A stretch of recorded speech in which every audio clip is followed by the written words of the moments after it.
तुला पाहता राहिलो मीन माझा जिथेही पहावे तुझे भास होते. तुला पाहता राहिलो मीन माझा. थालीपीठ आवडतं का तुला?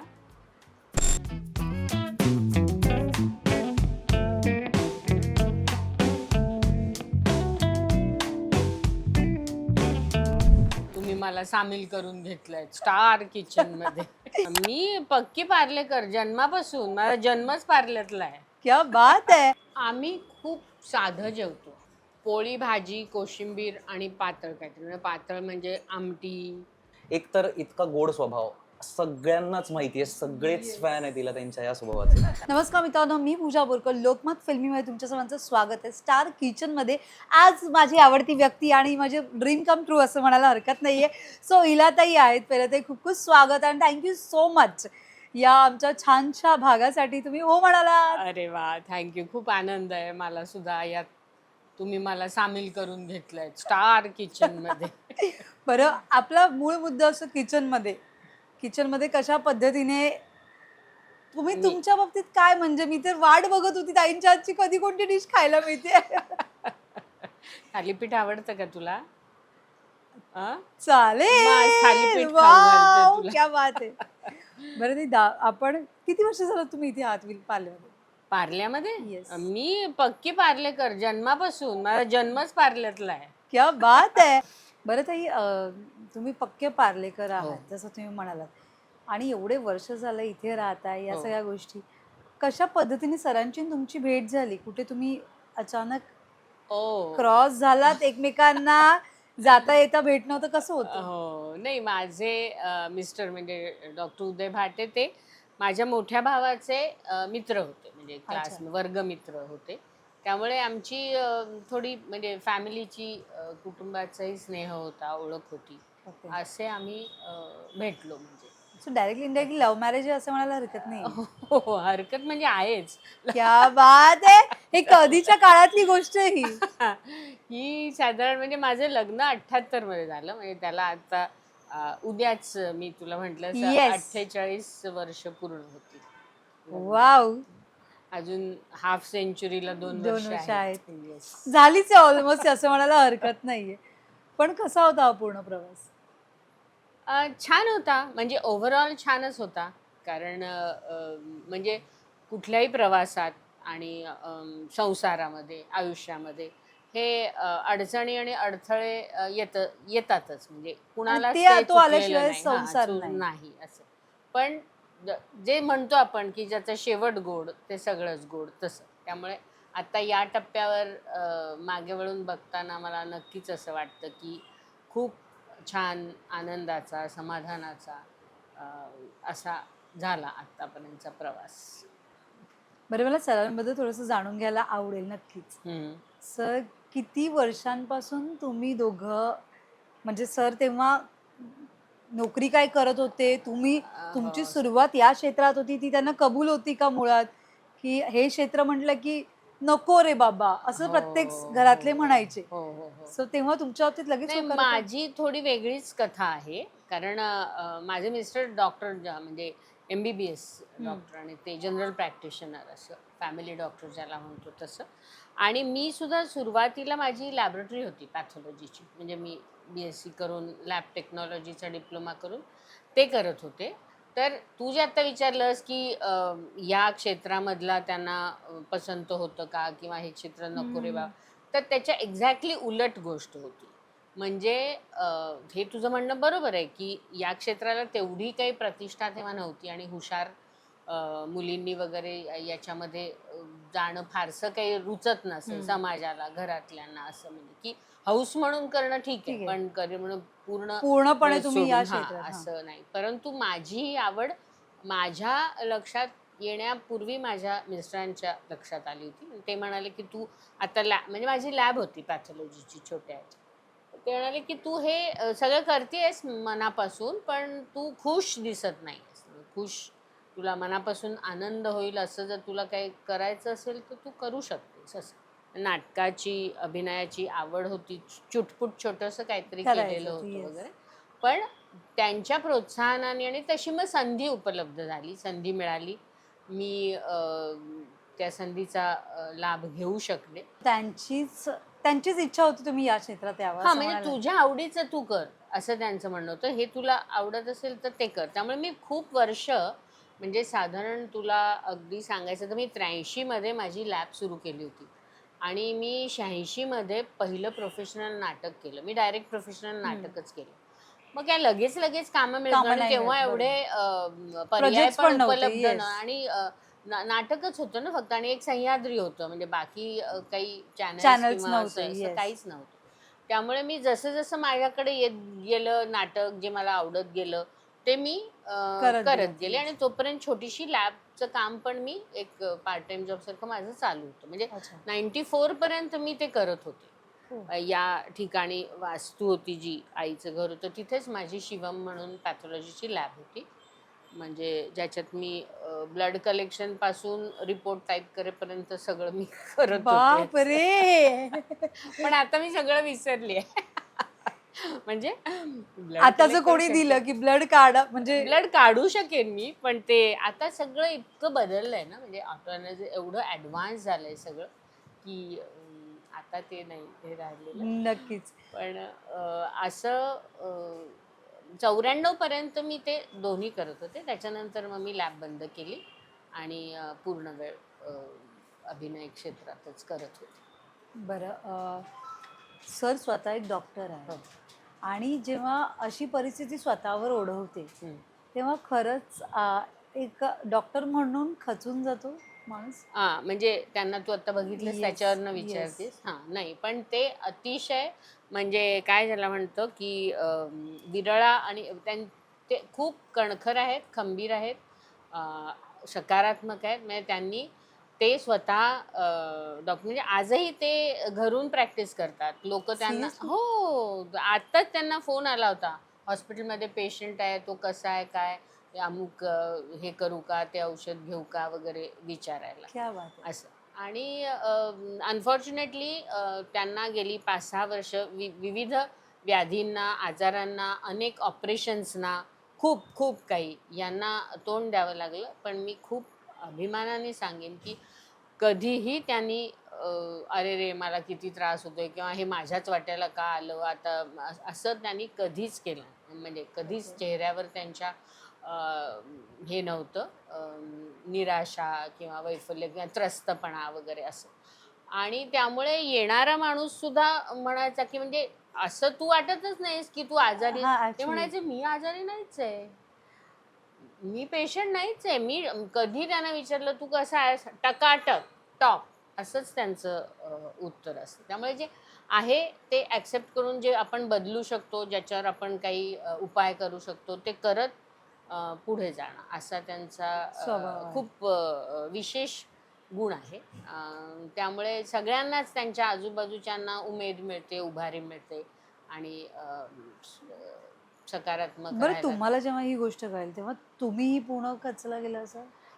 हो, पण मी तुला म्हणलं तसं की ज्या माणसाची आपल्याला काळजी घ्यायची आहे किंवा ज्या माणसासाठी आपण, तो माणूसच स्वतः एवढा खंबीर आहे म्हटल्यानंतर आपण त्याच्या पुढे हातपाय गाळून दर्शवण्याचं काही काहीच कारणच अर्थ नाही ना. नाही. म्हणजे त्यांच्याकडनंच मला म्हणजे काय असं म्हणतो ना, त्यांच्या सहवासाने म्हणा थोडासा गुण लागला की नाही, म्हणजे हां, असं मी काय म्हणणार नाही. काही क्षण असे नक्कीच येतात की हताश व्हायला होतं, हतबल व्हायला होतं किंवा हे आता कधी संपणार आहे, आता हे किती चाललंय वगैरे असं वाटतं. पण त्याची आपण रुपेरी कडा बघतो की ठीक आहे, एवढं तर आपण करू शकतोय ना. म्हणजे आता ते चालू शकत नसले व्हीलचेअरवर, तर व्हीलचेअरवरनं आम्ही बाहेर जाऊ शकतो. जिथे जिथे व्हीलचेअर ॲक्सेस आहे तिथे तिथे आम्ही जाऊ शकतो. आम्ही दीनानाथला नाटकाला जाऊ शकतो, आम्ही लोकांच्या घरी जाऊ शकतो जिथे व्हीलचेअर जाऊ शकते, आम्ही बरंच काही करू शकतो. त्यामुळे ते करून पण आम्ही आता खरंच उद्या लंचला तुमच्या जाणार आहोत, ओ आमचा वेडिंग माय अॅनिव्हर्सरी आहे म्हणून. वाव. पण तरी खरंच अशा ज्या गोष्टी आहेत त्या खरंच इन्स्पायरिंग आमच्या या पिढीसाठी. कारण की आमची पिढी एक लाईक नाही मिळालं तरी आम्ही अख्खा दिवस ट्रॉमामध्ये जातो. म्हणून की मी म्हणजे त्या भानगडीतच अशी- नाही. मी त्या तुमच्या सोशल मीडियाच्या कशाही ह्याच्या आता या सिनेमासाठी मी इंस्टाग्रामवर आली आहे, नाहीतर मी त्याच्यावर पण नाही, पण तुम्हाला सांगते की आत्ताची जी जनरेशन आहे ती छोट्या छोट्या गोष्टीहून डिस्टर्ब होते, स्वतःला पूर्ण खचून घेतात, बेडरूम लॉक करून अख्खा दिवस बसलेले असतात की नाही यार माझ्याच्याने हे हे नाही होत झालं नाहीये, ते नाही होते. मी साधं म्हणजे आपण साधे व्हिडिओ पोस्टच्या गोष्टी करतोय, तर ही तुमच्याबरोबर जेव्हा एवढी मोठी गोष्ट होते तेव्हा स्वतःला तेवढं स्ट्रॉंग बनवणं, ते कशा पद्धतीने तुम्ही म्हणजे सर तर आहेतच, त्यांना बघून म्हणतात ना हो. की सोबती नाही, संगतीने त्या साधी, सगळ्या गोष्टी असतात. अगदी साधी आणि सोपी गोष्ट आहे. आपण आयुष्य उगीचच कठीण करत असतो. मला वाटतं ते अगदी आपण सोपं करू शकतो. आपल्या प्रार्थनेमध्ये, आपल्या फिलॉसॉफीमध्ये, गीतेमध्ये, सगळ्या याच्यामध्ये आपल्याला हे सांगितलेलं आहे की जे आपल्या हातात आहे त्याच्यासाठी जीवतोड प्रयत्न करायचा. म्हणजे try your fullest, no stone unturned म्हणतात तसं, की सगळं काही करायचं. जे आपल्या हातात नाही ते तुम्ही स्वीकारायचं. आणि जे काय आपल्या हातात आहे आणि काय नाही आहे याचं शहाणपण देवाकडे मागायचं. मग तुम्ही सारखं हेच नाही मला मिळालं, तेच नाही मला मिळालं, अमुकच तमुकच असं कुरकुर करण्याचा point काय नाहीये. हेच नसतं. पण हे झालं कशामुळे? म्हणजे त्यांचा आजार हा. पण आता मल्टिपल रिझन्स Reasons आहेत. आहेत. म्हणजे लॉंग स्टँडिंग डायबिटीस आहे, त्यामुळे पायाला त्यांच्या काही नॉन हिलिंग अल्सर्स झाले होते, किंवा काही बॅलन्सचा इश्यू आहे, त्यामुळे ते 2-3दा पडले, त्यामुळे त्यांना दोन्ही ठिकाणी फ्रॅक्चर्स झाली होती पायांना. आणि कसं असतं डायबिटीसमुळे सगळ्या सिस्टीमवर परिणाम होतो ना, तर त्यामुळे हार्टला पण त्यांच्या हे झालं होतं, त्यामुळे मग बायपासही त्यांची झाली. असं बऱ्याच गोष्टी डायबिटीसच्या रिलेटेड डायबिटीसच्या त्याचा सगळा related त्रास ते झालेला आहे. झालं. म्हणजे इवन दो त्यांचा डायबिटीस कंट्रोलमध्ये म्हणजे ते त्यांनी ठेवला असला आणि हे असलं तरी सुद्धा इंटरनली म्हणजे डायबिटीस हा तुमच्या कुठल्या कुठल्या म्हणजे वेगवेगळे पाय, किडनी, हार्ट, डोळे अशा गोष्टींवरती तो परिणाम करत असतो. त्यामुळे कुठल्या पेशंटला, कुठल्या माणसाला तो त्याला कसं कधी काय त्याला नक्कीच सायलेंट किलर म्हणूनच म्हणतात. म्हटलं जातं. हां, तर ते तर त्याला म्हणजे त्याच्याशी तरी सुद्धा मैत्रिणी आता सुद्धा कधी शुगर थोडी वाढली असल्यावर अरे का वाढली शुगर असं मी कधी म्हटलं तर कशाला काळजी करतेस, तू काळजी केल्याने ती कमी होणार आहे का शुगर, असं तर सांग. म्हटलं चल तू डॉक्टर आहेस, तुला तुला माहिती आहे. बरं, त्यांना कोणती तुमची डिश सगळ्यात जास्त आवडते? ते फार साधे आहेत. म्हणजे त्यांना काही इलॅबोरेट असं काही हे नाही. त्यांना गरम पोळी घडीची, अच्छा. आमटी किंवा त्यातल्या त्यात डाळमेथी, ज्याला आम्ही म्हणतो डाळमेथीचं वरण, हे आणि बटाटा भाजी जी खायची नाही आहे त्यांना ती आवडते. पण ती आवडते, आणि केळ्याची शिकरण. हे त्यांचा बेस्ट आवडता मेन्यू आहे घरातला. हं. आणि पण बाहेरचा? ते बाहेर त्यांना पार्ल्यामध्ये अशी कुठली जागा आहे जिथे आवर्जून तुम्ही दोघं जाता? आम्ही खूप बाहेर जात नाही अगं. पण कधीतरी पण जायची. हां, म्हणजे त्यांना फिश आवडतं, त्यांना अच्छा. गजाली आवडतं, किंवा महेश लंच म्हणजे फिश जिथे छान मिळतं ते आवडतं. ते आवडतं त्यांना. नक्कीच. आणि आणि महाराष्ट्रीयन फूड पण आवडतं. म्हणजे आम्हाला पुण्यात गेलो तर आम्हाला श्रेयसची थाळी आवडते. ओहो. हम्म. बरं, सो आज आपण आता जाऊया किचनकडे वळूया. येस. तुमच्यावर गप्पा मारलेल्या आहेत. सो किचन मध्ये आज काय बनतोय ते पदार्थ बघूयात. Let's go. येस, चला.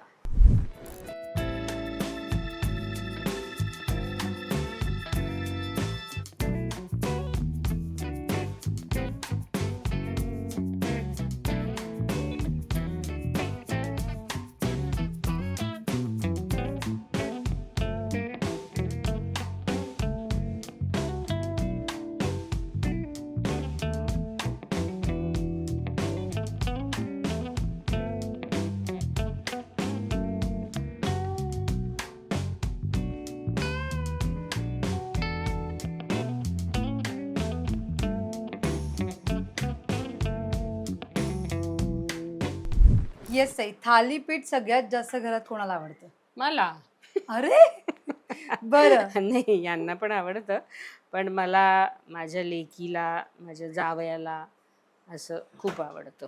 मग नातीला किती आवडतं? तुमच्या आजची डिश कोणती आवडते नातीला? पॅनकेक सदृश, म्हणजे ती त्याला Yes. पॅनकेक म्हणते, पण आपण गव्हाच्या पिठामध्ये दूध, गूळ, स्वीट असेल तर गूळ, अंड असं घालून जर तिला असं धिरडं केलून दिलं ना, तर तिला ओ. यम्मी, एकदम बेस्ट असं असं ती म्हणते. बरं कुठे असते? ते अमेरिकेला असतात, वाव. जर्सी सिटीला असतात. न्यू क्या बात जर्सी. आहे. आता येणार आहेत जनरली जुलै ऑगस्ट मध्ये त्यांचा वेकेशन येतात. पिरियड असतो. ती आता तिसरीत गेली आहे, ओके. त्यामुळे आता सुट्टीमध्ये ती मोठी सुट्टी असते तेव्हा, त्यामुळे ते जुलै ऑगस्ट 1 महिनाभर कपाटात गेले. बरं आणि त्यामुळे नातीला पॅनकेक आणि तुमच्या मुलीला काय आवडतं सगळ्यात जास्त? मुलीला माझ्या हे आवडतात, मटार पॅटीस अच्छा. आणि ओल्या नारळाची करंजी, आणि हे आवडतं चाट सगळं, शेवपुरी, पाणीपुरी वगैरे. ते मुंबईकरांचे फेवरेट चाट असं म्हणायला हरकत नाही. ह्याला दहीवडा आवडतो माझ्या जावयाला, आणि ब्रेड रोल्स आवडतात, असे चमचमीत पदार्थ त्या आहेत. साईडचे त्यांचे टिपिकल जे तिकडे जास्त खाल्ले जातात. सो जावई बापू कसे? जावई बापूंबद्दल विचारायला आवडेल. जावई बापू अतिशय गुणी आहे. सिद्धेश नाव त्याचं, सिद्धेश काजरेकर. तर तो इंजिनियर आहे. इंजिनियर होऊन तो त्यांनी MS केलं आणि मग फायनान्समध्ये MBA केलं, आणि आता गोल्डमन सॅक्स या कंपनीत तो व्हाईस प्रेसिडेंट आहे. वाव, क्या बात आहे. सो हे स्थळ शोधताना मुलीसाठी किती डिफिकल्टी आल्या आणि किती स्थळं पाहिली? खूप पाहिली आणि खूप डिफिकल्टी आल्या. याचं कारण असं की माझी मुलगी बॉस्टनला तेव्हा PhD करत होती. हां, आणि PhD तिचं बरेच वर्ष PhDचा अभ्यास चालतो, तर त्यामुळे एका टप्प्यावर आल्यानंतर ती लग्नासाठी तयार होती, की म्हणजे पुढचं काम नंतर. त्यामुळे तिला बॉस्टन सोडता येणार नव्हतं. वाव. तिला बॉस्टन सोडता येणार नव्हतं, त्यामुळे असं आपल्याला असं मुलगा हवा होता की जो बॉस्टनमध्ये येऊन काही वर्ष राहू शकेल. कारण मलाही आणि तिलाही, मुलीला, की असं ते तेव्हा तर म्हणजे लॉंग डिस्टन्स वगैरे असं करायचं नव्हतं. त्यामुळे खूप काही ठिकाणी नावं नोंदवली होती आणि ओळखीत सांगितलं होतं आणि असं बरंच. तर शेवटी माझा जावई मला ते शादी.com वरनच मिळाला. पण कारण असं एकदा वाटतं ना की अशा प्रकारे कोणी, तुला तर आपल्याला त्याची माहिती कळेल का, कसं माहितीतलं असेल तर चांगलं वगैरे. पण मी नेहमी कोणाला सांगते की तुम्हाला एकदा चांगलं स्थळ कळलं तर तुम्ही त्याची माहिती काढू शकता ना. आणि तसंच झालं की मला सिद्धेशचं नाव कळलं आणि मग माहिती काढल्यावर ते खूपच जवळचे लोक निघाले, म्हणजे राहणारेही आणि फॅमिली ओळखीची. आणि त्याचे आजोबा आम्हाला शाळेमध्ये गायन चे टीचर होते. ओ, सीधं कनेक्शन, काय भारी कनेक्शन होतं. हो, वा. हो, हो. म्हणजे ते असा वळसा वळसा घालून घालून आलं ते. ते जवळचंच अंधेरीचाच. पण तुमचा असा हट्ट नव्हता की मुंबईमध्येच राहा म्हणून? नाही. अगं म्हणजे तुला काय सांगू, माझा भाऊ 75 साली अमेरिकेला गेला. माझी आई तेव्हा, म्हणजे माझ्या आईने एकटी, मी खूप लहान असताना वडील गेले, त्यामुळे आईने आम्हाला दोघा भावंडांना Yes. मोठं केलं. तर तिने कधी त्याला असं म्हटलं नाही की तू जाऊ नको, तू माझ्याजवळच राहा असं. म्हणजे हे माझ्याजवळ राहा नाही, नाही, पण ऍटलीस्ट माझ्याजवळ भारतात राहा. हा, हे बघ, थांब, गरम आहे, गरम आहे. हा, मला नक्कीच आवडलं असतं की जर ती भारतात, नाही अजून होऊ दे, भारतात राहिली असती तर. पण तिचं शिक्षण, तिची स्वप्न, तिच्या इच्छा, ॲक्च्युली बॉस्टनला PhD करत असताना किंवा लग्नाच्या ह्याच्यामध्ये आणखीन एक हे होतं की तिला फ्लेक्झिबिलिटी असलेलाच मुलगा हवा होता, की जो कायम तिथेच मी राहणार असं म्हणणारा नको होता. त्यामुळे इथे कायम लगेच मी भारतात येणार असं असं नको होतं. येस. त्यांचं हळूहळू जे काय डिसिजन होतील त्याप्रमाणे होत असतो. असं असतं ना, शेवटी जिथे कुठे आपलं मूल आहे तिथे सुखात आहे, तर ते त्याच्यापेक्षा काय पाहिजे त्याच्यापेक्षा आईला काय अजून? पाहिजे. हो. नक्की. तुम्ही किती वर्षापासून स्वयंपाक करायला शिकला? मी तशी म्हणजे 9वी-10वीत असल्यापासूनच शिकले. आई माझी नोकरी करायची, घरात तिला मदतीला वगैरे हे होतं. पण तरी सुद्धा विशेषतः मी साईडच्या म्हणजे चटण्या, कोशिंबिरी, डावीकडचे छान. पदार्थ जे म्हणतो त्यांनी सुरुवात केली. मग माझ्या भावालाही आमटी खूप आवडायची. त्यामुळे पहिला उत्तम पदार्थ म्हणजे मी आमची जी चिंचगुळी आमटी असते येस. ती शिकले. पोळ्या जरा नंतर शिकले, म्हणजे लग्न 9वी झालं 10वी ते. पासून तुमचं आणि आणि किचनचं रिलेशन चालू आहे झालं होतं हो. तर Yes. आपलं थालीपीठ तयार आहे. झालेलं आहे. येस. त्याच्यावरती लोण्याचा गोळा किंवा दही काय जे आवडेल ते. डिश घेऊ तिकडची? Yes, हो येस.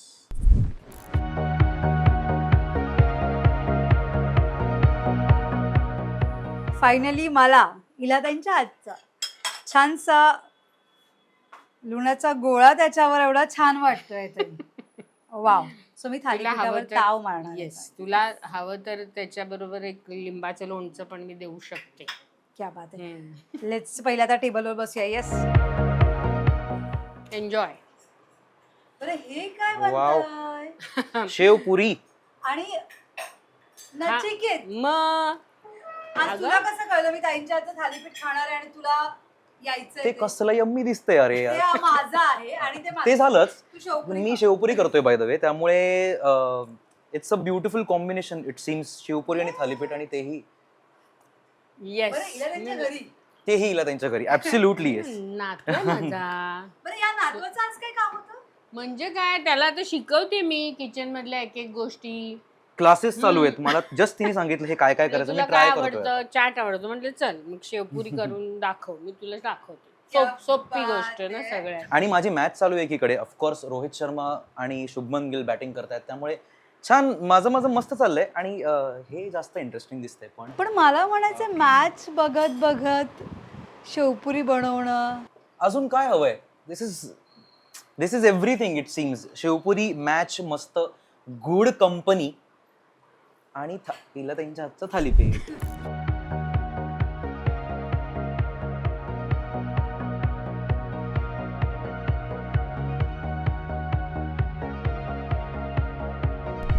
Yes, yes.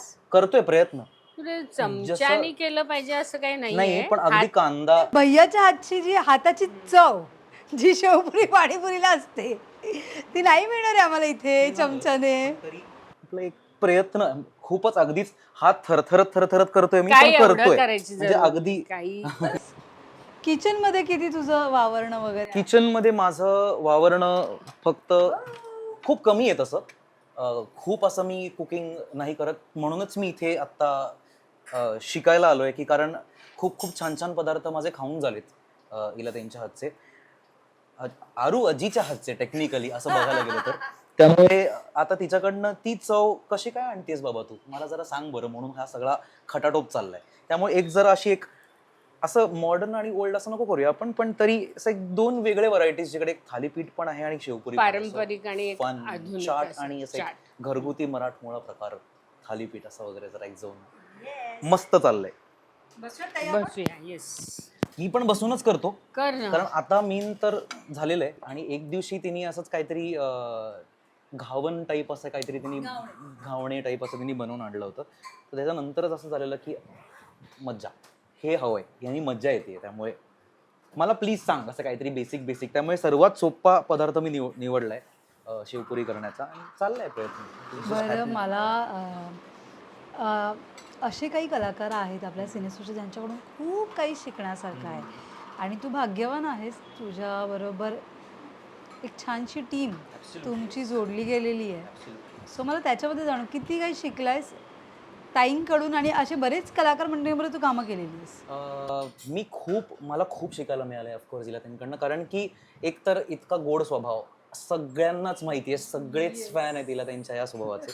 आणि ती किती कम्फर्टेबल करते एका समोरच्या ॲक्टरला पण, म्हणजे कारण माझ्यासाठी मी इला भाटन बरोबर सीन करणार आहे, कसं काय करायचं, बाप रे टेन्शन. जसा तुम्ही आत्ता बघताय की मला थोडासा घाम येतोय टेन्शनने, तसाच तुला आठवत असेल तर आपल्या एका सीनमध्ये पण असाच मला खूप घाम येत होता आणि त्याच्यामुळे रिटेक्स होत होते. आणि ती एकदम शांतपणे खूप कामली माझ्याकडे असं बघून, इट्स ओके, शांत हो, इट्स ओके, करूया करूया, काही हरकत नाही, काही 3-4 टेक्स फक्त माझ्या घामामुळेच चालले होते. आणि असं झालं की काय करायचं बाबा पुढे, आता काय करायचं. Finally she made me feel very comfortable आणि तिकडे मला तो एक विश्वास मिळाला की ओके ठीक आहे नचिकेत, शांत हो, इट्स ओके, इट्स ओके. आणि मग मी तो सीन देऊ शकलो. त्यामुळे सगळंच, अख्खीच टीम, अख्खं प्रोडक्शन, सगळेच स्टारकास्ट, निशिगंधाताई झाल्या, आनंददादा झाले, सतीशदादा झाले, मानसी झाली, ऑफकोर्स अरू आजी, इलाताई झाल्या, ह्या सगळ्यांनी मिळून खूप कम्फर्टेबल केलं. त्यामुळे it was a beautiful environment all over आणि मजा आली. खूपच एक छान एक्सपिरियन्स, खूप शिकायला मिळालं ऑफकोर्स. तू तुझ्या खऱ्या आजीबरोबर किती तुझी बॉन्डिंग आहे आणि कशा पद्धतीने आजीबरोबर टाइम स्पेंड केला? माझ्या खऱ्या आजीबरोबर मी एक खूप मनापासून सांगेन की मी त्या बाबतीत जरासं अनफॉर्च्युनेट आहे की मला आजी आणि आजोबांचं प्रेम फारसं नाही मिळालं. मी खूप लहान असतानाच माझे दोन्ही आईचे आईबाबा पण आणि बाबांचे आईबाबा पण हे मी खूप लहान असतानाच गेले. त्यामुळे मला आजी म्हणल्यानं, माझ्या बाबांची एक मावशी आहे, तिच्याकडनं मला खूप प्रेम आणि लाड मिळाले. पण ते तरी एक सख्खं नातं जे असतं ना की घरीच असते बाबा आजी, किंवा आजीकडनं मिळणारे पैसे, आजीकडनं मिळणारे गिफ्ट्स किंवा आजीकडनं होणारे लाड, तिच्या हातचं काहीतरी जेवण, हे जी एक गंमत असते ना ती मी मिस केली. तर ती मला इथे या एन्व्हायरमेंटमध्ये खूप अनुभवायला मिळाली. आणि ऑफकोर्स यांनी मला खूप कम्फर्टेबल केलं. खूप आधीपासूनच अरे काय रे वगैरे, काही नाही काही नाही असं वगैरे करत, तू कर तू कर तू कर, खूप प्रोत्साहन दिलं. सो जे काही प्रेम, जे काही एक एक्सपिरियन्स आहे तो मी या प्रोसेसमधनं खूप घेतला. All thanks to. नाही थँक्स ताई, काय, असं नाही. एवढा उत्तम गायक आहे, परफॉर्मर आहे. फिल्ममध्ये पहिल्यांदाच करत होता, पण तो परफॉर्मर तर आहेच, त्यामुळे त्याच्यासाठी त्याला काय कठीण नव्हतं. नक्कीच. बरं, कट्टू तुझ्या गाण्याकडे येऊया. अ, गाण्याची मैफिल शेवटची कधी आणि कुठे होती? गाण्याची मैफिल, ओके. सो मैफिल म्हणजे प्रॉपर शास्त्रीय संगीताची मैफिल म्हणजे, ओके. शास्त्रीय संगीताचा असा कार्यक्रम मला करून खूप वेळ झाला, कारण की इंडियन आयडल नंतर सगळं थोडंसं चेंज झालं. हिंदीमध्ये जरा कमर्शियल झोनमध्ये गोष्टी गेल्या. पण मला सर्वात आठवणारी शास्त्रीय संगीताची मैफिल तर आमच्या पंडित सुरेश बापट म्हणजे जे गुरु आहेत त्यांची गुरुपौर्णिमा होती आणि तिथे मी तोडी राग सादर केला होता. आणि त्यांच्याकडनं तेव्हा मिळालेली एक खूप मोठी दाद होती की आमचे जे गुरु आहेत अशोकदा रानडे, ज्यांचे शिष्य आमचे इवन इलाताई त्यांच्याकडे शिकल्यात आणि सुरेश बापट सर त्यांच्याकडे शिकलेत. त्यांची जी गाण्याची शैली आहे किंवा त्यांची जे आलापी आणि रागदारीची सरगम करणं, बोल आलाप करण्याची जी एक पद्धत आहे ती खूप त्यांच्या जवळपास होती, किंवा त्यांच्याकडनं जी सरांकडे पास ऑन झाली आणि सरांना एक्झॅक्टली जे त्यांच्या स्टुडंट्सकडे पास ऑन करायचं होतं ते दिसलं. तर ती एक खूप मोठी एक दाद होती सरांनी दिलेली, की त्यांच्या गुरुजींची जी काय म्हणतात त्याला, शिकवण आहे किंवा एक लिगसी आहे ती दिसली. सो ती एक शास्त्रीय संगीताबाबतीत मी नक्कीच सांगेन. सो मला गाण्याचं आता तुझ्याकडून एक छानसं गाणं ऐकायचं आहे. छानसं माहोल बसलेला आहे, छानसं जेवण आहे समोर. सो तेवढंच क्रिस्पी आणि तेवढंच डन. सो फिल्ममध्ये मी एक म्युझिशियन असतो सागर, आणि मी एक गाणं कंपोज करत असतो आणि ते गाणं मौन तू मौन मी, जे this is the sentence I never thought I would ever say in my life, की सोनू निगम यांनी मला प्लेबॅक दिलाय. सोनू निगम माझे देव आहेत. मी त्यांचा म्हणजे त्यांना देवा भक्त आहे मी त्यांचा. आणि जेव्हा मला कळलं की सोनूजी हे गाणं गाते, तिथे मी I lost it. So I am very grateful about it की सोनूजींनी ते गाणं गायलंय. सो मी त्याच्या 2 ओळी ऐकवतो. मौन तू मौन मी, तरीही नजर बोलते, साद पैंजणांची तुझ्या मनात वाजते. मौन तू मौन मी, तरीही नजर बोलते, बघते वळून वळून पुन्हा गालात हसते. क्या बात आहे. थँक्यू मस्त, मस्त. थँक्यू. बरं ताई, तुम्ही स्वतः एक आजी आहात. सो आजी आणि नातीची एक वेगळी मजा असते, वेगळं ना बॉन्डिंग असतं. तुमच्या नातीबरोबर छोटीशी आहे ती अजूनही, पण तिचं आणि तुमचं बॉन्डिंग कसं आहे? जरी ती खूप काही हजार मैलावर असली तरी सुद्धा मी तिच्या जन्माच्या वेळेला तिथे होते आणि मुलीच्या लेकीसाठी 5-6 महिने मी बाळपणासाठी गेले होते. त्यामुळे ते अगदी छोटं बाळ जे होतं, जन्मल्या मी तिला जे छातीशी घेतलं, माझ्याकडे एक फोटो पण आहे त्याचा, की अगदी ती छोटी आहे आणि माझ्या छातीवर असं डोकं टेकून झोपलेली आहे वगैरे. तर मला असं जाणवतं, की ते जे काही सुरुवातीचे 4-5 महिने मी तिच्याबरोबर होते ना, तर तो एक खूप दीर्घकाळ टिकणारा किंवा कायम टिकणारा एक असा बंध तयार होतो तेव्हा. त्यामुळे त्याच्यानंतर आमच्या भेटी हळू टप्प्याटप्प्याने म्हणजे वर्षभराने ती आली किंवा आम्ही गेलो असं होत गेलं ना, तरी तिच्या प्रत्येक माइलस्टोनमध्ये मग विशेषतः म्हणजे कोविडच्या काळामध्ये आमच्या भेटी होत नव्हत्या. तर मग तिला मी चित्र काढून दाखवायचे इथून, की मग तिला त्या यूट्यूबवर वगैरे की how to draw bear, how to draw parrot, how to draw काय जे असतात ते. मग त्याची तिला गंमत वाटायची, की आजी आपल्याला चित्र काढून दाखवते. मग तिची काही आवडती गाणी होती, तर त्याला थोडंसं धरून आणि आपली थोडीशी बडबड गीतं असं मिक्स करून मी काही कविता केल्या होत्या आणि त्या तिला म्हणून दाखवायचे किंवा ती त्या मला पाठ झाल्या होत्या तिच्या. मग ती हां, म्हणजे आता हे थालीपीठावरनंच आठवलं, की एक होती खारुताई, तिला स्वयंपाकाची फारच घाई. करायला गेली थालीपीठ, त्यात पडलं फारच मीठ. काय खारुताईच्या डोळ्यात पाणी खळेना काहीतरी अशामध्ये 2 ओळी होत्या. मग आजी तिला काय म्हणाली, "मुळू मुळू रडू नको, घाई गडबड करू नको. करायचं ते मनापासून कर, नीट लक्ष देऊन कर." मग काय केलं खारुताईनी? मग खारुताईनी केला मेथीचा पराठा आणि त्याचा सगळ्यांनी केला चट्टामट्टा. अशी तिची एक कसलं भारी. असं आमचं म्हणजे तिला पुस्तकांची, गोष्टींची, लेखनाची खूप आवड आहे.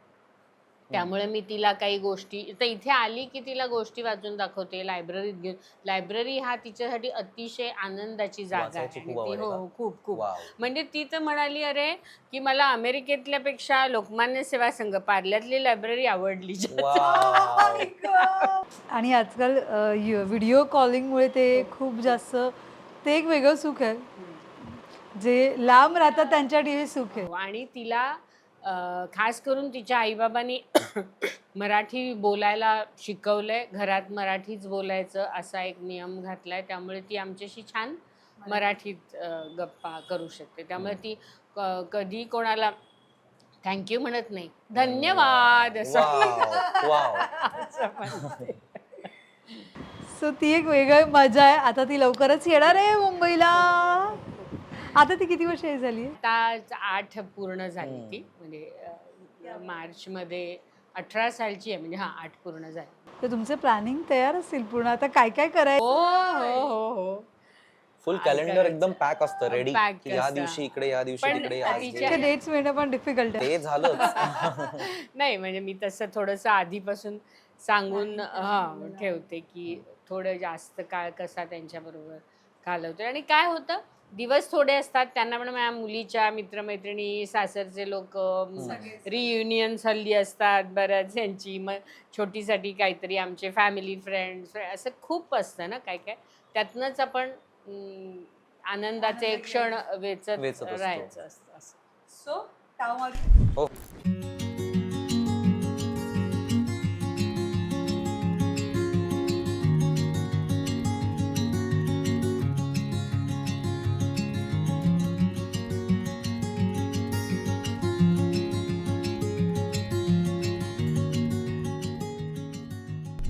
घरात डेलीचा मेनू काय असतो आणि कोण ठरवतं? आम्ही खूप साधं जेवतो.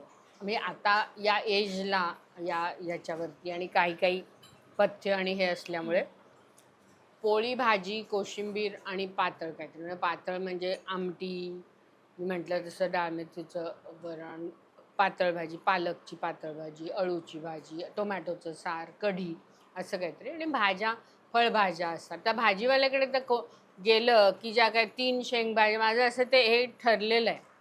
3 शेंगभाज्या असतात त्यातली एक भाजी, 3 फळभाज्या असतात, फ्लॉवर, कोबी, दुधी त्यातली एक भाजी, सुरण, रताळं, कच्चं केळं वगैरे त्यातली एक भाजी, लाल भोपळा, काकडी, गाजर, असं सगळं थोडं थोडं थोडं थोडं मी घेते. कारण सगळ्या गोष्टी आम्हाला एवढ्या एवढ्याशाच लागतात. 100 ग्रॅम हां लागतात. त्यामुळे साधं जेवण असतं रोज सकाळी. दही ताक आम्हाला लागतंच. दह्याची वाटी आम्हाला दोघांना. पावसाळा, हिवाळा सकाळ रात्र दही ताक मस्त पाहिजेच. पाहिजेच. येस. ही लहानपणापासून सवय की हां, दही ताकाची सवय आणि जास्त करून सासरी आल्यानंतर जास्त. पण दही ताक आवडतंच. आणि तुझं मग diet माझं डाएट प्लॅन, मी कधी कधी असं जरा करतो डाएट फॉलो तो बाईट तुझी प्रॉपरली करतो. म्हणजे मी एग्ज, प्रोटीन इनटेक थोडासा एक माझ्या वेटप्रमाणे थोडंसं कॅल्क्युलेट केलं. मला भाज्या आवडतात, पण खूप मोजक्या भाज्या आहेत ज्या मला आवडतात. खूपच. त्यातली भेंडी एक आहे, फरसबी थोडीफार मला आवडते. बटाटे खूप आवडतात, पण फारसे खाणं होत नाही. बटाट्याच्या काचऱ्या झाल्या किंवा पुरी भाजी, ची जी बटाट्याची भाजी असते, रस्सा, ती आवडते. फ्लावर आवडतो. पण कारलं वगैरे ह्या ज्या भाज्या किंवा आत्ता शेवग्याच्या शेंगा, माठ कांद्याचं ज्यूस चाललं वगैरे असतं वगैरे तुला. या मी अवॉइड करतो शक्यतो. कारण मी एकटाच राहतो. माझे आई वडील कल्याणला असतात. त्यामुळे असं काही नाहीये की प्रॉपर असं रोज सागर संगीत पण मग तू जेवणाच्या बाबतीत कसं डेली मॅनेज? सो आमच्याकडे मनीषाताई आहेत. त्या आमच्याकडे येऊन जेवण करतात. तर आम्ही जे सांगू ते त्या करतात. त्यामुळे बऱ्याच वेळेला असं होतं की आज हे करा, जे मला हवंय ते मी सांगतो. असं नाहीये की आज घरात हे बनलंय तर मला हे मग त्या भाज्या वगैरे आणतो कोण? घरात सामान कोण आणतं? मीच आणतो. पण कारण मी Online एकटाच राहतो, मागवतो? ऑनलाईन मागवतो. म्हणजे मनीषाताई येतात, काय खाणार दादा तुम्ही आज, काय खाऊया, मागवा. ब्लिंकिट. ब्लिंकिट. मग हा भाजी येते. ब्लिंकिट एक प्रकार जो आहे ना, मला एक अतिशय असा एक हे वाटतं की ते आपल्या दरवाजाच्या मागेच असे लपलेलेच असतात की काय. मी ब्लिंकिट वर ऑर्डर केली की पटकन बेल कशी वाजते आणि येतो 6-7 तो. मिनिटात येतात ते लगेच. बरं, पण मला बरं, जुईलीच्या हातची कोणती डिश तू खाल्ली आहेस आणि तुला सगळ्यात जास्त आवडली आहे? जुईलीच्या हातची जुई आता आता हा म्हणजे आता पण मला आय रिमेंबर जुईने एकदा आम्हा सगळ्यांना ना बटर चिकन करून खाऊ घातलं होतं आणि आम्ही शॉक मध्ये होतो. तिने असं प्रॉपर युट्यूबवर वगैरे बघून खूप रोह्या खूप सुंदर जेवण बनवतो, रोहित बाप जेवण बनवतो. पण जुईचं एक दिवशी असं झालेलं की मी तुम्हालाच करून खाऊ घालते. तर त्यांनी युट्यूबवरती बघून वगैरे तिने आम्हाला बटर चिकन करून खाऊ घातलं होतं आणि आम्हाला असं झालं की ओ माय, एकदाच 3 वर्ष झाली आहेत त्या गोष्टीला.